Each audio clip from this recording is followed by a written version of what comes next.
Salut à toi amateur de motocyclette, dans cette nouvelle vidéo je vais te montrer ma moto et tout l'équipement pour mon voyage à Istanbul, près de 8000 km aller-retour, direction donc la capitale turque avec le groupe de T3 Aventure qui participe donc au France-Japon 2021. Les 12 Africa Twin iront visiter l'usine Honda à Tokyo après 94 jours de voyage et 22 600 km. Pour moi, je me limite à la première étape, donc rendez-vous à Istanbul, puis retour par les Balkans. Une belle aventure, donc présentation de la moto, de l'équipement, tout de suite après le générique. Et en attendant, abonnez-vous, chatouillez les algorithmes et suivez-moi pour cette nouvelle aventure. D'autres vidéos arriveront après mon voyage. À bientôt!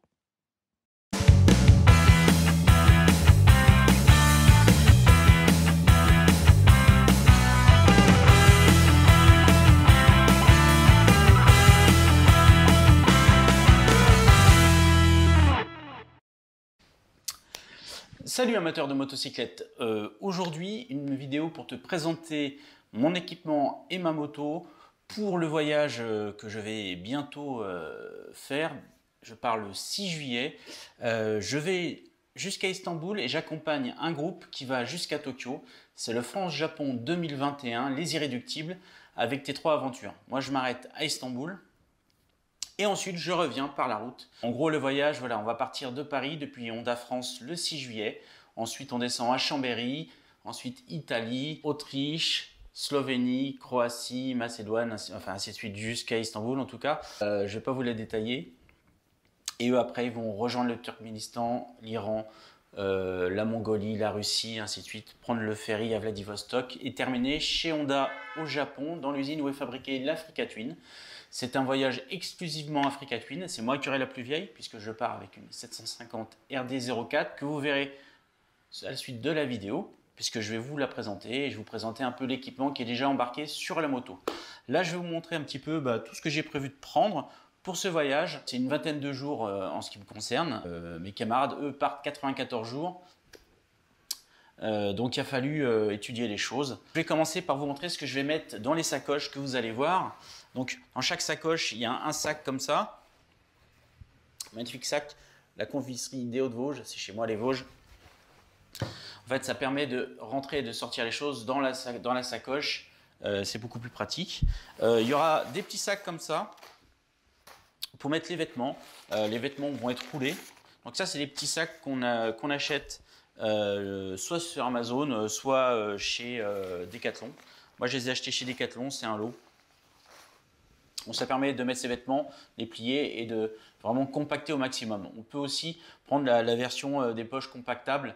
Moi, j'ai préféré celle-ci. Avec un sac pour mettre le linge sale. Ça, c'est mon GPS. Je vais vous le montrer plutôt sur la moto. C'est le Garmin. Donc ça va être le contenu des sacoches avec en plus cette petite pochette North Face qui finalement est très pratique parce qu'elle va me permettre de mettre plein de papiers. Ces papiers, je vais surtout les mettre sur moi. Ils seront en dessous dans mon blouson. La carte grise, bien sûr, carte verte, le permis international, le passeport. Et ça ne me quittera pas, mais c'est un truc qui est un peu waterproof. Et je trouvais que le format était hyper intéressant. Ces trois pochettes là, c'est tout mon matériel de tournage. Donc les caméras, les différents câbles, la DJ Pocket, le micro de celui-ci, voilà. Ça tient là-dedans, ça vient de chez Enduristan. On trouve ça dans la rubrique petits accessoires. Donc il y en a un qui est totalement waterproof, qui va aller sur la moto. Je vous montrerai dans la vidéo où est-ce que je vais le mettre. Ensuite, j'ai ce gros sac que m'a fourni T3 Aventure. C'est un sac pareil, waterproof, résistant. C'est marqué T3 là. Moi j'ai mis une petite étiquette. Alors il sera dans le camion d'assistance pour l'aller, mais après il sera sur la moto, il sera à l'arrière, sur le porte-bagages. Ça rentre pile poil, j'ai bien évidemment fait les tests. Et là j'ai mon matériel pour le bivouac.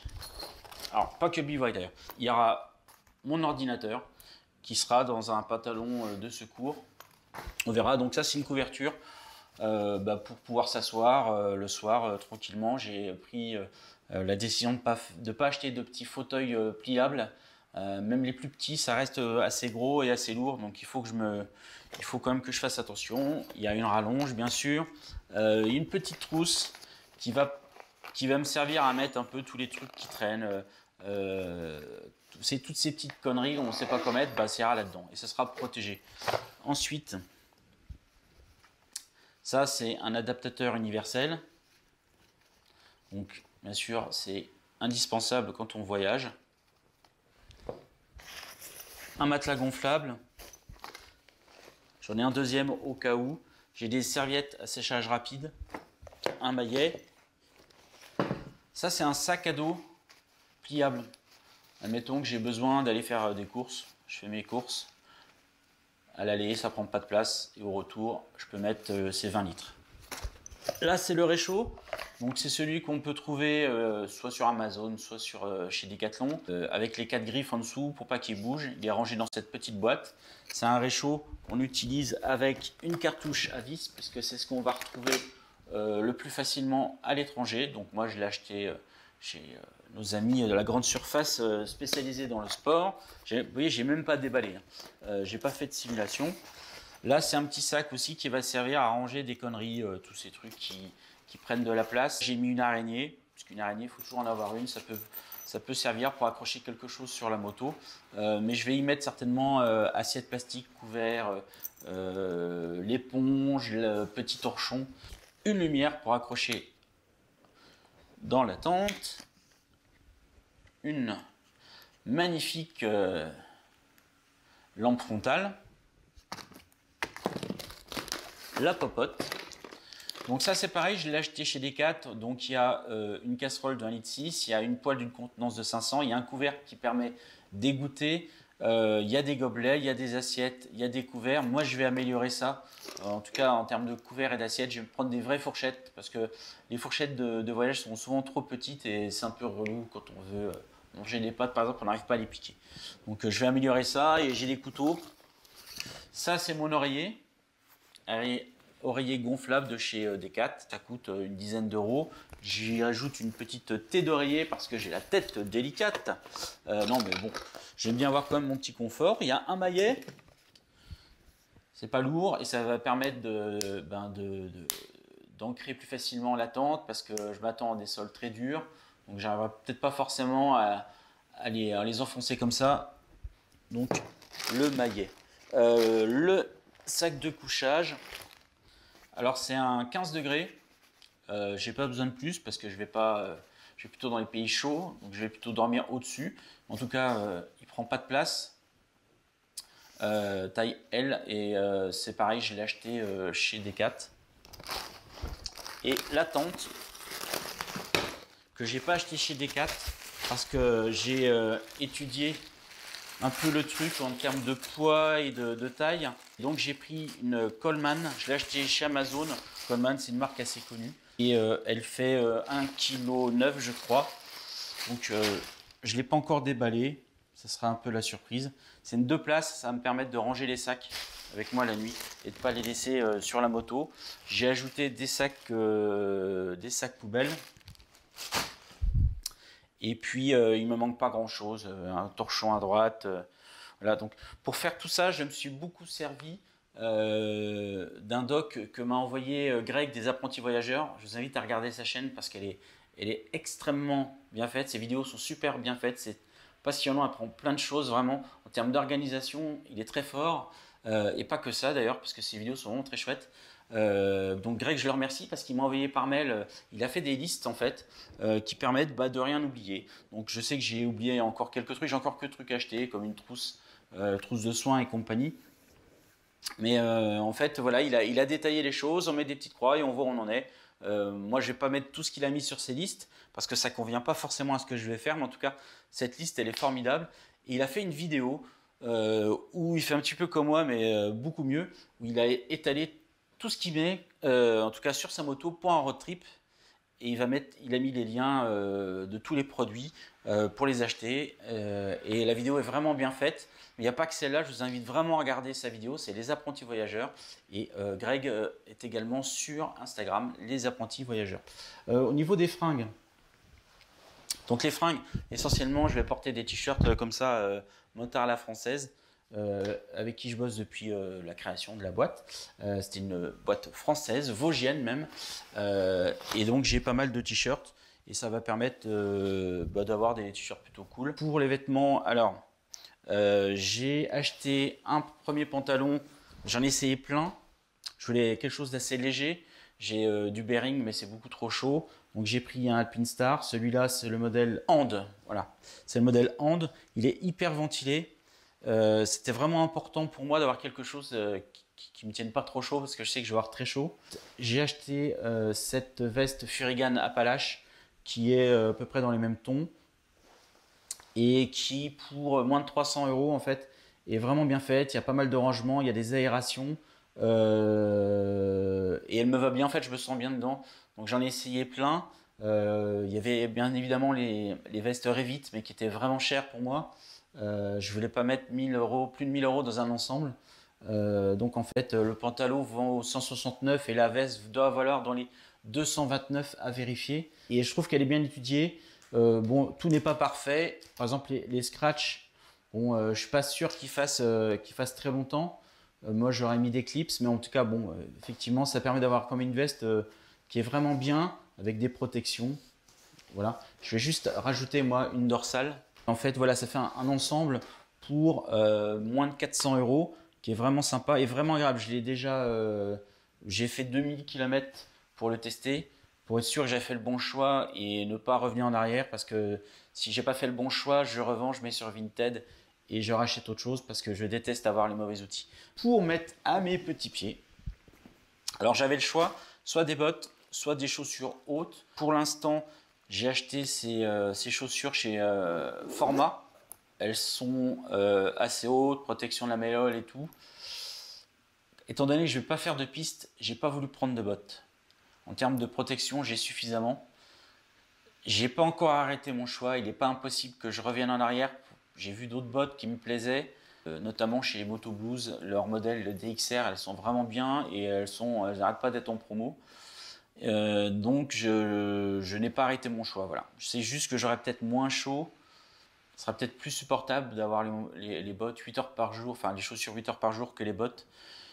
Bon, je me laisse encore quelques jours pour décider, mais en tout cas pour l'instant je suis parti avec celle-là. Je les ai déjà bien essayées, quasiment 2000 km. Et le dernier accessoire que je vais prendre, c'est mon sac SW Motech.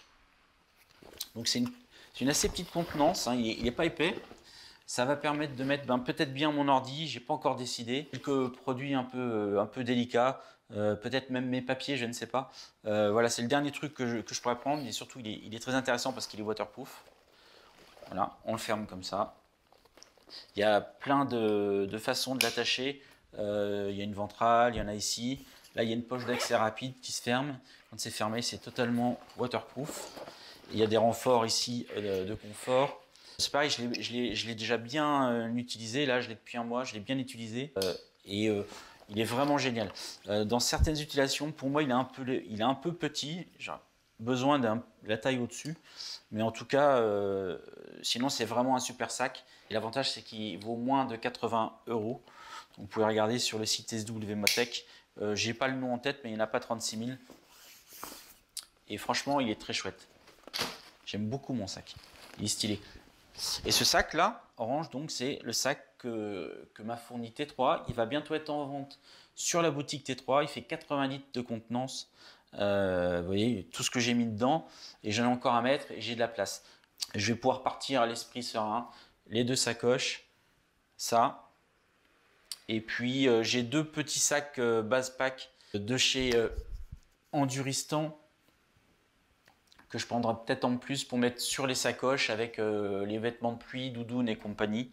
Ça, j'ai pas encore décidé. Je pars le 6 juillet, j'ai encore le temps. En tout cas, 80% en tout cas de la préparation est là, est devant vous. Et le reste, c'est la moto que je vais vous montrer tout de suite. On va s'habiller, on va aller un peu dans la pampa et je vais vous montrer ma moto. Je vais vous montrer Toto.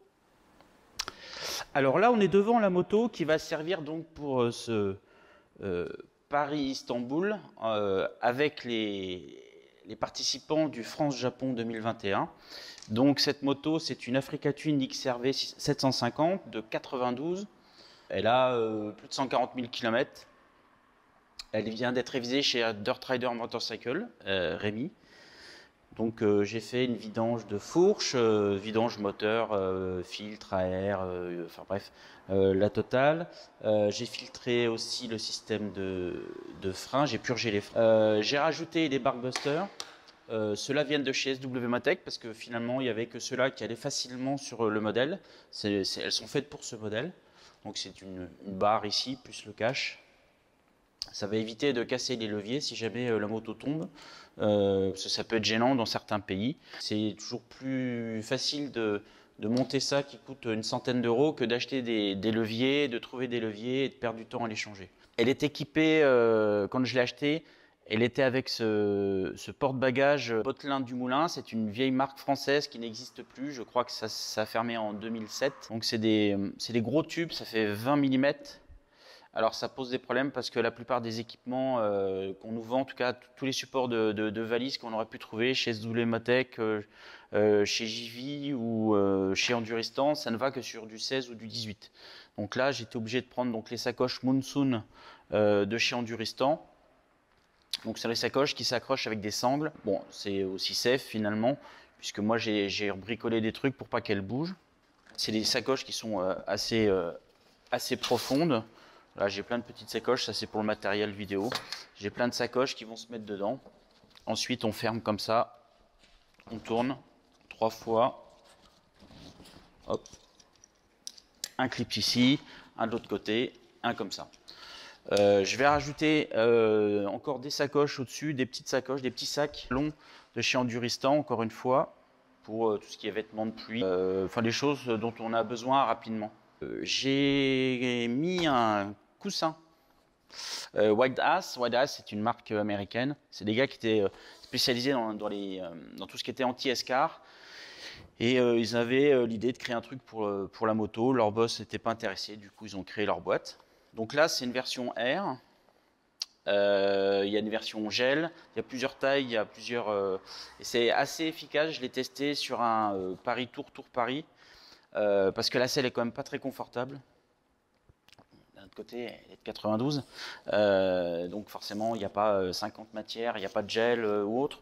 Mais du coup, je pense que pour un long trajet, ça peut être assez intéressant et ça va éviter de se fatiguer en ayant mal au cul. J'ai rajouté une sacoche réservoir comme ça de chez pareil Enduristan, donc c'est la petite. J'aurais dû prendre la taille au-dessus, mais ça je m'en suis rendu compte qu'après. En fait, je voulais surtout qu'elle m'évite d'avoir à la démonter pour faire le plein, le refueling, mais finalement c'est tellement bien foutu qu'on l'enlève avec, voilà, comme ça. C'est vraiment bien foutu. Là aussi, si on veut l'enlever le soir, il y a juste un clip ici, clac, clac, on l'enlève, tout reste en place. Ça c'est vachement pratique. J'ai rajouté un support quadlock pour le téléphone avec la suspension. Sans la suspension, vous risquez d'abîmer votre capteur photo quand vous avez un iPhone surtout. Donc ils vendent un petit adaptateur qui se met là. Ça absorbe les suspensions et c'est efficace. Du coup, je l'ai testé. Maintenant, il n'y a plus de problème. Ça va permettre de voir un peu en live si j'ai des appels et de les prendre à l'intercom. La bulle qui est sur la moto, c'est une bulle haute. Elle est un peu plus haute et c'est vrai que c'est assez efficace. Ça dévie pas mal le flux d'air. Je pourrais presque encore ajouter un petit déflecteur. Bon, je vais pas le faire parce que c'est moche. Le quadlock aussi, c'est avec un port USB. Ça va permettre en fait, l'important, ça va permettre de recharger le téléphone en roulant, les caméras, enfin tout ce qui peut être électronique que je pourrais avoir avec moi. Et en roulant, je mets là-dedans un câble et en avant Guingamp. J'ai pas touché au rétroviseur, ils sont très bien. Ici, là, il y a un petit coffre et qui sert en fait de trousse à outils. Donc là, j'ai pas mis encore grand chose, mais en fait, je vais mettre un maximum d'outils. Alors, c'est pas que j'ai des idées de grosses mécaniques, mais s'il faut réparer un petit truc ou améliorer quelque chose, j'en sais rien, mais j'aurai ce qu'il faut. Sinon, ici, donc sur le support, là, il y aura un gros sac de 70 litres avec tout le matériel de bivouac, et ainsi de suite. Donc, le but du jeu, c'est de se charger le moins possible parce que rien que le porte-bagages, il est très lourd. Donc, je vais raffermir la suspension à l'arrière.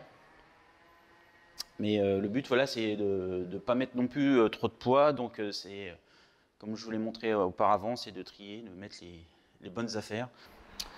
Autre chose que j'ai changé, j'ai mis les supports ici, SW-Matec, le caoutchouc des miens, le cale-pied d'origine était vraiment abîmé, et du coup j'ai mis le SW-Matec qui est plus large, donc qui est plus confortable, et quand il y a besoin de rouler debout, et ben on est mieux, on est plus stable.